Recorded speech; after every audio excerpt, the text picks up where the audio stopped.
Šī gada 9 mēnešos Latvijā piedzimušo cilvēku skaits ir zemākais beidzamo 100 gadu laikā. Tad ieklausies šajos ciparos.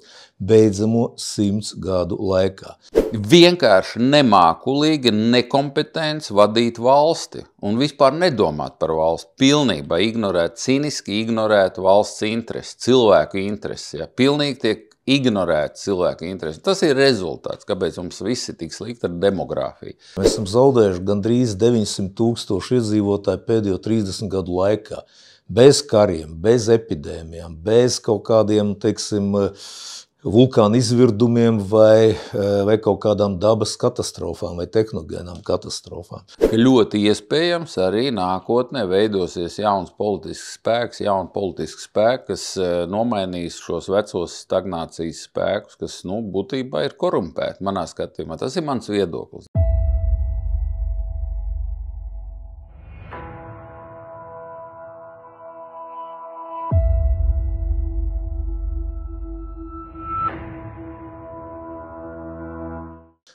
Labdien, Arnold! Labdien, Raimond! Tu zini, es gribēju te aprunāties atkal par vienu ļoti nopietnu jautājumu. Burtiski pirms dažām dienām presē parādījās informācija par kārtējo demogrāfisko katastrofu Latvijā. Proti, ka šī gada 9 mēnešos Latvijā piedzimušo cilvēku skaits ir zemākais beidzamo 100 gadu laikā. Tad ieklausies šajos ciparos. Beidzamo 100 gadu laikā.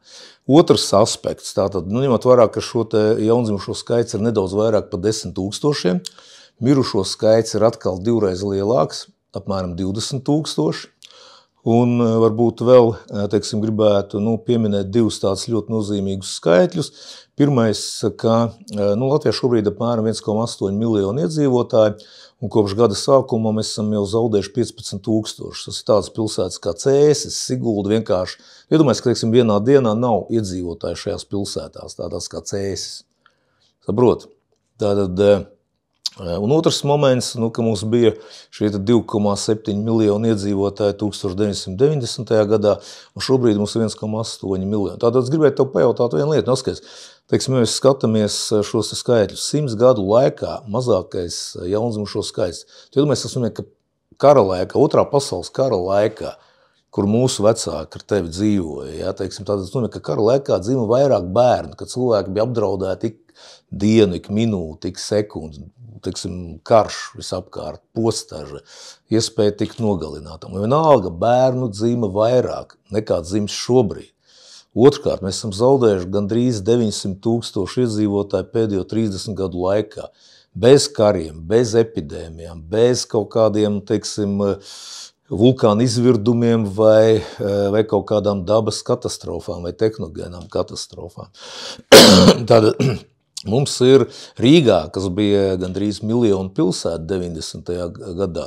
Mums šobrīd ir apmēram 600 000 cilvēku ar tendenci, ka cilvēki pamet Rīgu, pamet Rīgas centru, brauc prom no Rīgas.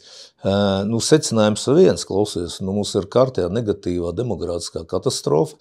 Principā, kā arī tur visi rēķina, ka ja tā turpināsies, tad Latvijā būs tikai 1,3 miljoni iedzīvotāji 2070. gadā.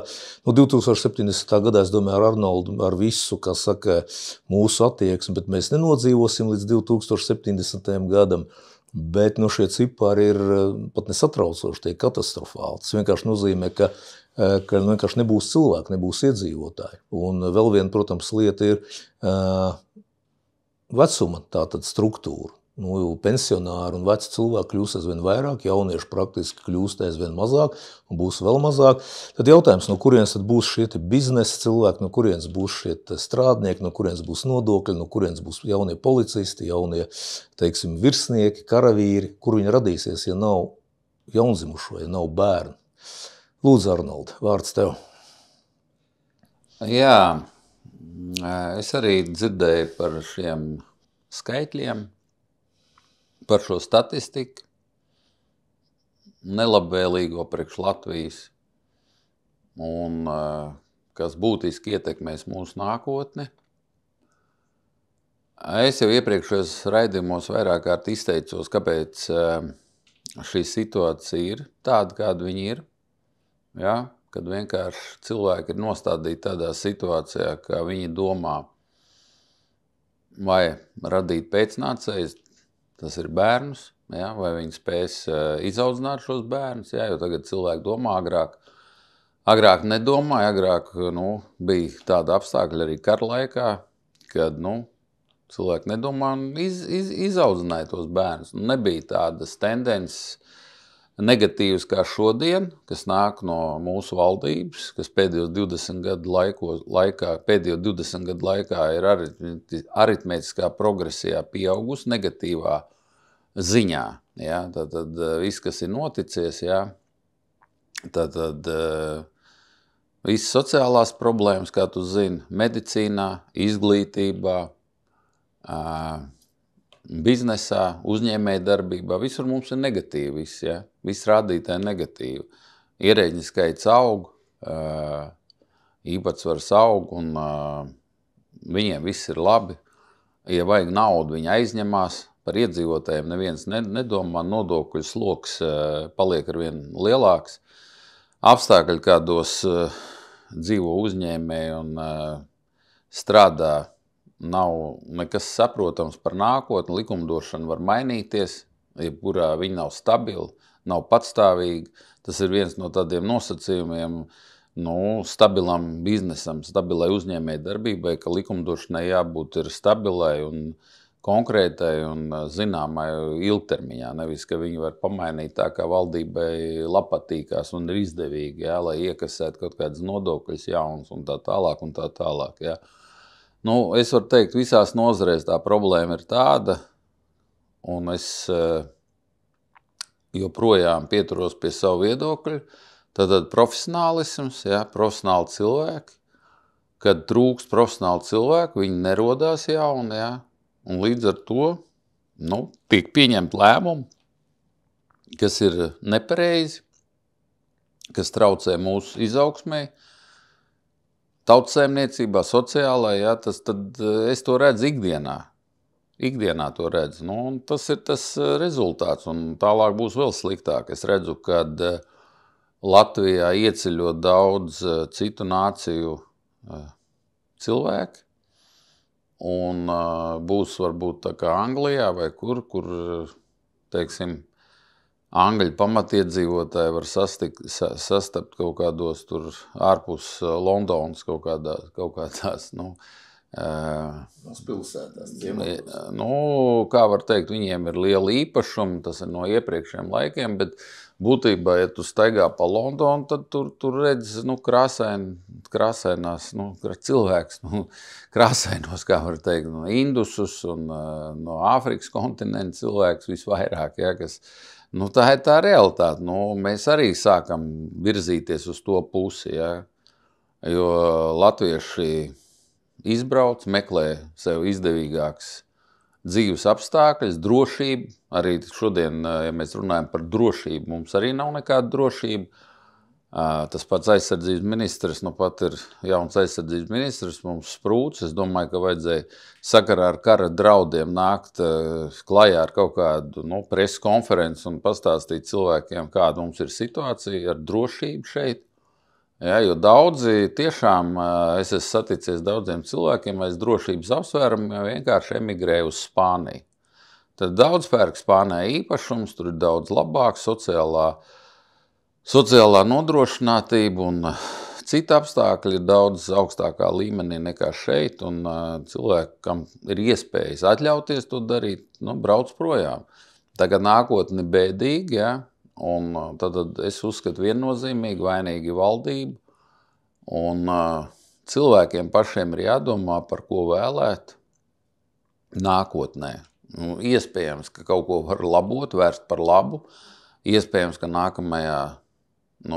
nākamajās vēlēšanās pretendēs varbūt kaut kādi jauni spēki, jauni cilvēki, kas līdz šim ir bijuši ēnā, jo ir manā skatījumā tāds patīkams, progresīvs tāds impulss, ka es redzu, kad internetā, TikTokā un citās interneta medijos parādās tādi cilvēki, kas izsaka savu viedokli par situāciju Latvijā. kas agrāk nebija tā, nebija tāda praktika, ka cilvēki izteicās par situāciju Latvijā. Tagad būtībā visu laiku parādās jauns un jauns sejas, kas ir neapmierināti un reāli izsaka reālas lietas par to, kas notiekās valstī. Viņi nebaidās, nekautrējās. Tas ir tāds pozitīvs rādītājs, ka ļoti iespējams arī nākotnē veidosies jauns politisks spēks, kas nomainīs šos vecos stagnācijas spēkus, kas būtībā ir korumpēti manā skatījumā. Tas ir mans viedoklis. Tad korupcija ir viena lieta, otra lieta ir vienkārši nemākulīga nekompetence vadīt valsti un vispār nedomāt par valsti, pilnībā cīniski ignorēt valsts intereses, cilvēku intereses. Pilnīgi tiek ignorēt cilvēku interesi. Tas ir rezultāts, kāpēc mums viss ir tik slikti ar demogrāfiju. Tāpēc, kad cilvēki redzot to, kas notiekās valstī, viņi vienkārši baidās šeit radīt pēcnācējus, dzemdēt bērnus, jo bērnu nākotne ir uz risku robežu.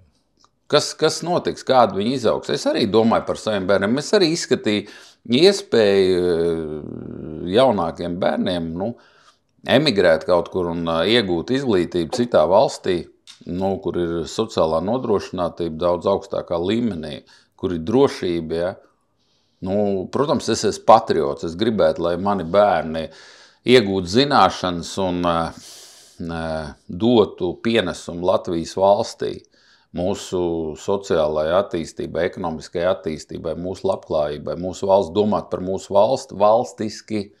Tieši tā domāšana valstiskā, es uzskatu, tas ir ļoti būtiski. Valstiska domāšana cilvēkiem, kas šeit dzīvo, par mūsu nākotni, par mūsu bērniem. Bet tas, kas tagad notiekās, mēs te varam runāt ar tevi, Raimonda, es nezinu, stundām, es varu tik daudz argumentus un tik daudz sliktas, negatīvas lietas pastāstīt un stāstīt par to informāciju, kas ir manā rīcībā, par visām nozarēm, visām lietām, jo man nav tiešām saprotams, kas šajā valstī notiekās, vai cilvēki ir psihiski saslimuši, vai kas ar viņiem ir noticies, jo, kā var teikt, tāds vilnis, tāds negatīvisms vilnis, kas notiekās pašlaik, viņš nav pieredzēts. Tas ir šokējoši manā skatījumā un nepieņemam, kad, teiksim, valdošā, teiksim, tāda kliķa valdošā un ierēģi domā tikai par sevīm, par savu labklājību, pilnībā nedomā par cilvēkiem, nedomā par valsti. Domā tikai par sevi, par savu labklājību, un viņiem pilnīgi nospļauties, pilnīgi ir vienalga par to, kas notiekās valstī. Tā ir tā realitāte. Es varu nosaukt praktiski visas nozares, kurā vairāk, kurā mazāk. Neapšaubām ir cilvēki arī normāli. Ir normāli cilvēki, bet, diemžēl, viņu ir mazākumā, viņi nevar neko darīt. Un uz svara kausiem šodien, diemžēl, ir tā, kad mēs, kā var teikt, ejam uz šīs pašiznīcināšanās ceļu. Esam nostājumi. Tas ir tas, kāpēc arī demogrāfija mums nav un kāpēc viss ir slikti. Cilvēki vienkārši baidās. Un tas ir normāli, tas ir reāli. Cilvēku pašaizsardzības tāds, princips. Jā, Arnold, varbūt piebilstot noslēgumā dažas lietas. Pirmkārt, man arī tiešām izbrīna, teiksim, tas fakts, ka mums ir bijušas visas šīs te valdības. Un, teiksim, viss šā situācija ar demogrāfiju, ar to, ka mēs esam pēdējā vietā arī starp Baltijas valstīm, ka mums ir, mēs esam negatīvā ziņā pasaules un Eiropas čempioni. Par to ir atbildīgi ne tikai šī saima, šī valdība, bet atbildīgi vismaz, teiksim, iepriekšējie 20-30 gadu saimas un valdības. Tātad mums ir principā skaidrs, ka mēs zinām visus šos vārdus, uzvārdus, kas tie ir bijuši, kādas lēmumus viņi pieņēmuši. Bet man visvairāk, teiksim, interesē situācija tāda, ka saprot, ka ir, cilvēki, un liela daļa cilvēku, piedod, kur vienkārši muļķi, vienkārši, kuriem nav kritiskās domāšanas, un viņiem var stāstīt jebko, un viņiem šķiet, ka viss ir kārtībā, viņiem noklausījās panorāmu, viņiem saka, ka viss ir labi, Teiksim, pasaules čempioni tur dzimstībā, mirstībā negatīvā nozīmē. Nekās pēdējā vieta starp Baltijas valstīm, nekās tur vēl pēdējā vieta kaut kur, nekās. Viņiem šķiet, ka viņus tas neskars. Saprotiet, tad, kad mēs tev runājam par situāciju, ka, teiksim, ko divi aizsardzības ministri runā, ASV un Vācijas par iespējamu karu Eiropā, par to, ka karš var būt ļoti nopietns. Ir vesels bars piedod muļķi, kur vienkārši domā, ka viņus tas neskars. Saprotiet? Tikai viena problēma, tad, kad viņus tās sāks skart, tad būs pavēlu. Zin kā, ir pavēlu, ka tev vēzis tur 3., 4. stadijā pavēlu sākt veselīgu dzīvesveidu, ēst vitamīnus un atteikties, nezinu, no smēķēšanas. Ir pavēlu, teic, ka beigas. Un tieši tas pats ir tas, ko mēs tev visu laiku te sakam. Dārgie draugi, ja jūs nesapratīsiet, kas notiek, ja jūs nesapratīsiet, kādi ir šie te procesi, ka situācija ir ārkārtīgi nopietna, tad, kad jūs beidzot sapratīsiet, tad jums jau būs beigas. Jūs vairs nespēsiet nekur neaizmukt, ne noslēpties, neko jūs vairs nevarēsiet. Saprot? Un tas ir tas, skarbais, ko mēs varbūt šeit ar tevi, kā saka, sludinam un sakam visiem šiem cilvēkiem. Ja? Kur tad vēl tālāk? Negatīva demogrāfija, negatīvi rekordi. Viņi turpina balsot par vienotību. Teiksim, ZZS balsos par Rinkēviču, par Stambulas konvenciju. Viņiem ir normāls reitings. Vienotība ir atbildīga pilnīgi par visu negatīvo šajā valstī. Viņi ir pirmajā vietā, vēl dažas partijas. Saprot, šie cilvēki, un kāpēc, lai šie, teiksim, politiķi rīkotos savādāk? Viņi taču var spļaut mierīgi acīs viņiem visiem, un nekas viņiem par to nebūs. Viņus tāpat ievēlēs tie paši cilvēki. Saprot? Tas ir šausmīgi, dramatiska situācija, ka, piedod, Arnold, es varētu to teikt politiski korekti. Teiksim, cilvēki, kam nav kritiskā domāšana. Bet es pateikšu vienkārši stulbeņi. Saproti, stulbeņi un muļķi. Ja? Neizglītoti muļķi, ja? Kuri vienkārši viņš čakarē kā grib. Ja? Viņi vienkārši mierīgi turpina balsot un gaida kaut kādu citu rezultātu. Ja? Tas ir, teiksim, tas pirmais moments. Ja? Vēl viens moments par demogrāfiju. Kas ir atbildīgs un labklājības ministrija? Par ko viņi rūpējās par Stambulas konvenciju? Viņi rūpējās par Stambulas konvenciju, Arnold. Par to, lai viņi tiktu pieņemti. Nevis par to, ka mums tūlītās nebūs vairs cilvēku valstī. Tas ir tas, par ko viņi rūpējās. Tā kā situācija dramatiska, ziniet, dod Dievs, ka mums vēl būs iespēja par to, teiksim, būs vēl nākamās vēlēšanas. Tāpēc, ka es domāju tā, ka situācija attīstās tik strauji, ja, ka mums vienkārši var pietrūkt cilvēku, kas nāks uz vēlēšanām. Jo mums ir vēl viens rekords. Mēs esam ar viszemāko reitingu, atbalsta reitingu parlamentam un valdībai. Nevis kā, teiksim, cilvēkiem konkrētiem, bet kā institūcijām. Neviens netic Saeimai, neviens netic politiskajām partijām, neiet balsot. Ja? Mums viss ir vislielākie mīnus visos aspektos. Tāpēc es domāju, ka mēs tev daram tādu darbu, tiem, kam ir ausis, klausaties, un tiem, kam ir smadzenes kaut nedaudz, izdariet secinājumus un rīkojieties. Paldies tev! Paldies, Raimond!